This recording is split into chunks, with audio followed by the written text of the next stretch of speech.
ನಮಸ್ಕಾರ. ಕಗ್ಗ ಮಾರ್ಗದಲ್ಲಿ ಮುಂದುವರಿತಾ ಇವತ್ತಿನ ಕಗ್ಗ, ಇಹುದೋ ಇಲ್ಲವೋ ತಿಳಿಯಗೊಡದೊಂದು ವಸ್ತು, ನಿಜ ಮಹಿಮೆಯಿಂ ಜಗವಾಗಿ ಜೀವವೇಷದಲ್ಲಿ ವಿಹರಿಪುದೊಳ್ಳಿತೆಂಬುದು ನಿಸವಾದೊಡೆ ಆ ಗಹನ ತತ್ವಕ್ಕೆ ಶರಣೋ ಮಂಕುತಿಮ್ಮ. ಮೂರನೆಯ ಕಗ್ಗ ಇದು.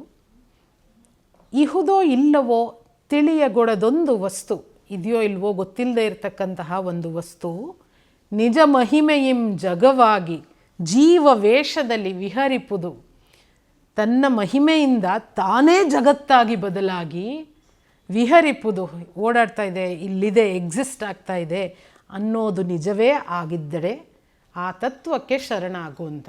ನಾವು ಈ ಕಗ್ಗದ ಸೌಂದರ್ಯವನ್ನು ಕರೆಕ್ಟಾಗಿ ಅರ್ಥ ಮಾಡ್ಕೊಳ್ಬೇಕು ಅಂತ ಅಂದರೆ, ಇದು ಮೂರನೇ ಕಗ್ಗ.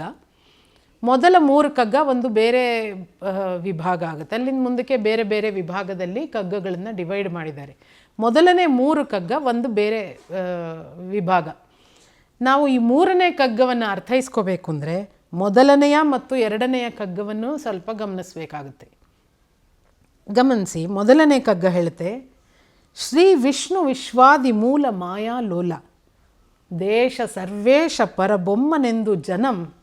ವಿಷ್ಣು ಆದಿಮೂಲ ಪರಬೊಮ್ಮ, ನೀವು ಏನನ್ನ ಜನ, ಆವುದನ್ನು ಜನ ಕಾಣದೊಡೆ, ಕಣ್ಣಿಗೆ ಕಾಣದೇ ಇದ್ದರೂ ಅಳ್ತಿಯಿಂ ನಂಬಿಹುದು, ನಂಬಿಕೆಯಿಂದ ಹೀಗೊಂದು ಇದೆ ಅಂತ ಪ್ರೀತಿಯಿಂದ ಭಕ್ತಿಯಿಂದ ನಂಬಿದಾರೋ ಆ ವಿಚಿತ್ರಕ್ಕೆ ನಮಿಸು ಅಂತಾರೆ.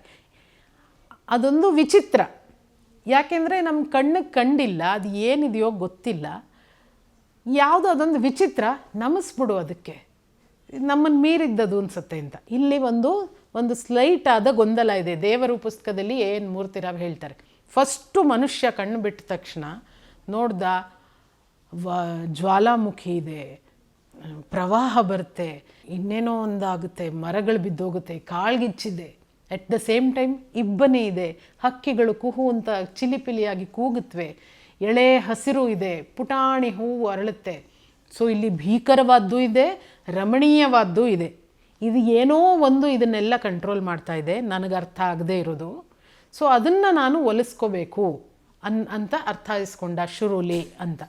ಸೊ ಇದಲ್ಲೂ ಅದೇ ಸಾಲಲ್ಲಿ ಹೇಳ್ತಾ ಹೋಗ್ತಾರೆ, ಆ ವಿಚಿತ್ರಕ್ಕೆ ನಮಿಸು, ಕಾಣದೊಡೆ ಅಳ್ತಿಯಿಂ ನಂಬಿಹುದು. ನಮಗೇನೂ ಗೊತ್ತಿಲ್ಲ, ನಾವು ಯಾರನ್ನೂ ಕಂಡಿಲ್ಲ, ಆದರೂ ಏನೋ ಒಂದು ಇಲ್ಲಿ ನನ್ನನ್ನು ಮೀರಿದ್ದಿದೆ ಅನ್ನೋದನ್ನು ಮಾತ್ರ ಅರ್ಥ ಮಾಡ್ಕೊಂಡಿದ್ದೀವಿ, ಅದಕ್ಕೆ ಆ ವಿಚಿತ್ರಕ್ಕೆ ನಮಿಸು ಅಂತ ಹೇಳ್ತಾರೆ. ಗೊಂದಲ ಇದೆ, ನಮ್ಗೆ ಅರ್ಥ ಆಗದೆ ಇರೋದು. ಎರಡನೇ ಕಗ್ಗ ಏನು ಹೇಳ್ತೆ, ಜೀವ ಜಡರೂಪ ಪ್ರಪಂಚವನ್ನದಾವುದೋ ಆವರಿಸಿಕೊಂಡು ಒಳನೆರೆದು ಮಿಹುದಂತೆ. ಯಾವುದೋ ಒಂದು ರೂಪ ಇಡೀ ಜಗತ್ತನ್ನು ಆವರಿಸಿಕೊಂಡು ಅದರ ಒಳಗೂ ಇದೆ, ಹೊರಗೂ ಇದೆ, ಎಲ್ಲ ಕಡೆ ಇದೆ. ಭಾವ ಕೊಳಪಡದಂತೆ, ನಮ್ಮ ಫೀಲಿಂಗಿಗೂ ಸಿಗದ ಹಾಗೆ, ಭಾವ ಒಳಪಡದಂತೆ, ಅಳತೆಗಳಬಡದಂತೆ, ಅದನ್ನು ಮೆಷರ್ ಮಾಡೋಕ್ಕಾಗಲ್ಲ, ಅದು ನಮ್ಮ ಕಣ್ಣಿಗೆ ಕಾಣಿಸಲ್ಲ, ನಮ್ಮ ಭಾವನೆಗಳಿಗೆ ಅಂದರೆ ಪಂಚೇಂದ್ರಿಯಗಳಿಗೆ ಅದು ದಕ್ಕಲ್ಲ, ಆದರೆ ಅದು ಇದೆ, ಏನೋ ಒಂದಿದೆ.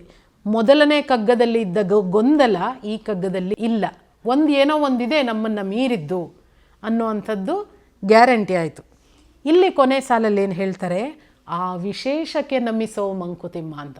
ಮೊದಲನೇ ಕಗ್ಗದಲ್ಲಿ ಆ ವಿಚಿತ್ರಕ್ಕೆ ನಮಿಸು ಅಂತ ಹೇಳ್ತಾರೆ, ಅಲ್ಲೇನೋ ಒಂದು ವಿಚಿತ್ರ ಇದೆ, ದೇರ್ ಈಸ್ ಸಮಥಿಂಗ್ ನನ್ನನ್ನು ಮೀರಿದ್ದು, ಅದೊಂದು ವಿಚಿತ್ರ, ಅದಕ್ಕೆ ನಮಿಸು, ಅದು ನನ್ನನ್ನು ಮೀರಿದ್ದಾದ್ರಿಂದ ಅದಕ್ಕೆ ನಮಸ್ಕಾರ ಮಾಡಿ ಚೆನ್ನಾಗಿದ್ಬಿಡು, ಯಾಕೆ ರಿಸ್ಕು ಅಂತ.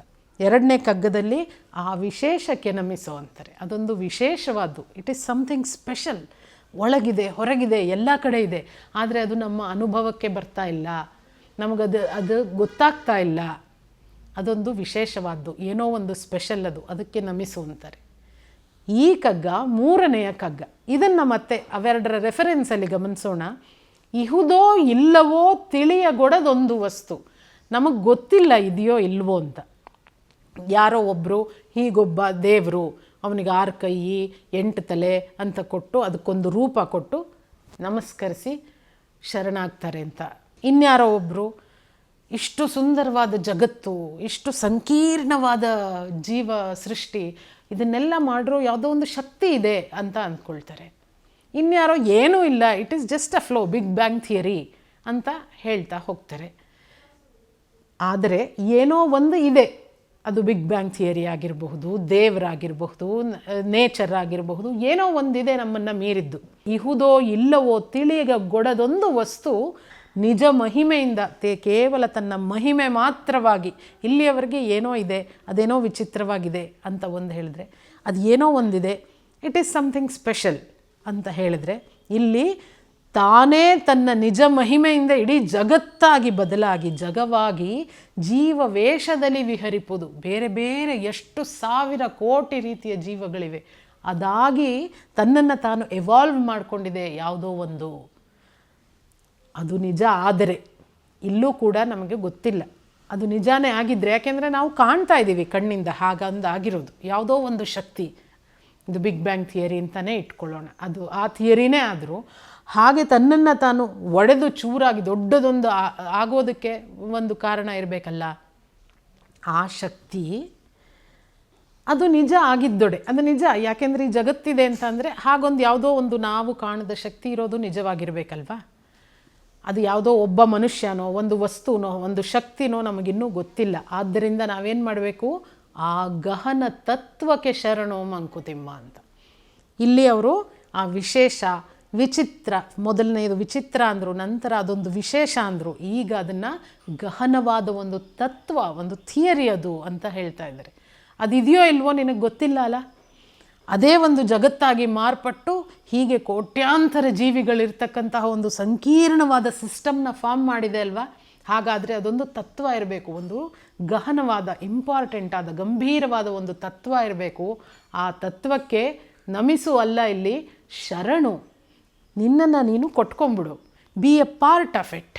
ಆ ಗಹನ ತತ್ವಕ್ಕೆ ಶರಣು ಮಂಕುತಿಮ್ಮ ಅಂತ. ಹೇಗೆ ಎಷ್ಟು ನಿಧಾನವಾಗಿ ಎವಲ್ಯೂಷನನ್ನು ನಮ್ಮ ಮನಸ್ಸಿನೊಳಗೆ ಕಗ್ಗದಲ್ಲಿ ಶುರು ಮಾಡ್ತಾರೆ ನೋಡಿ. ಮೊದಲನೇ ಕಗ್ಗದಲ್ಲಿ ಇದೊಂದು ವಿಚಿತ್ರ ಅಂತಾರೆ, ಎರಡನೇ ಕಗ್ಗದಲ್ಲಿ ಅದೊಂದು ವಿಶೇಷ ಅಂತಾರೆ, ಮೂರನೇ ಕಗ್ಗದಲ್ಲಿ ಅದನ್ನು ಅತ್ಯಂತ ಸಾಂದ್ರಗೊಳಿಸಿ ಆ ಗಹನವಾದ ಒಂದು ತತ್ವ ಇದು, ಅದಕ್ಕೆ ಶರಣಾಗ್ಬಿಡು, ನಿನ್ನನ್ನು ನೀನು ಕೊಟ್ಕೊಂಡ್ಬಿಡು ಅಂತ ಹೇಳ್ತಾರೆ. ಈ ಕಗ್ಗವನ್ನು ನೋಡುವ ರೀತಿಯೂ ಇದೇನೆ ಅಂತ ನನಗನ್ಸುತ್ತೆ. ಇದೊಂದು ತುಂಬ ಗಹನವಾದ ಜೀವನವನ್ನು ಬೋಧಿಸುವಂತಹ ಒಂದು ಕೃತಿ. ಅದಕ್ಕೆ ನಮ್ಮನ್ನು ನಾವು ಕೊಟ್ಕೊಂಡ್ಬಿಟ್ರೆ, ತೆರೆದ ಮನಸ್ಸಿನಿಂದ ಅವರು ಹೇಳೋದನ್ನೆಲ್ಲ ಸ್ವೀಕರಿಸ್ತಾ ಹೋದರೆ, ಶರಣಾದರೆ ಆ ಗಹನ ತತ್ವಕ್ಕೆ, ಅದು ಬದುಕಿನ ತುಂಬ ಸುಂದರವಾದ ಮಜಲುಗಳನ್ನು, ತುಂಬ ಸುಲಭವಾದ ಸರಳವಾದ ರೀತಿಗಳನ್ನು ನಮ್ಮ ಮುಂದೆ ತೆರೆದಿಡ್ತಾ ಸಾಗುವಂತಹ ಒಂದು ಕಣಜ ಈ ಕಗ್ಗ ಅಂತ ನಾನು ಭಾವಿಸ್ತೀನಿ. ಮತ್ತೊಂದು ಕಗ್ಗದಲ್ಲಿ ಭೇಟಿಯಾಗ್ತೀನಿ. ನಮಸ್ಕಾರ. ಅನುಕ್ಷಣದ ಸುದ್ದಿಗಳಿಗಾಗಿ ವಿಸ್ತಾರ ನ್ಯೂಸ್ ಯೂಟ್ಯೂಬ್ ಚಾನೆಲ್ ಸಬ್ಸ್ಕ್ರೈಬ್ ಮಾಡಿ. ಹೊಸ ಸುದ್ದಿಗಳ ನೋಟಿಫಿಕೇಶನ್ಗಾಗಿ ಬೆಲ್ ಐಕಾನ್ ಕ್ಲಿಕ್ ಮಾಡಿ. ಲೇಟೆಸ್ಟ್ ಅಪ್ಡೇಟ್ಸ್ಗಾಗಿ www.vistaranews.com ವೆಬ್ಸೈಟ್ಗೆ ವಿಸಿಟ್ ಮಾಡಿ. ಅಂಗೈಯಲ್ಲೇ ಜಗತ್ತಿನ ಸುದ್ದಿ ತಿಳಿಯಲು ವಿಸ್ತಾರ ನ್ಯೂಸ್ ಕನ್ನಡ ಆಪ್ ಡೌನ್ಲೋಡ್ ಮಾಡಿ.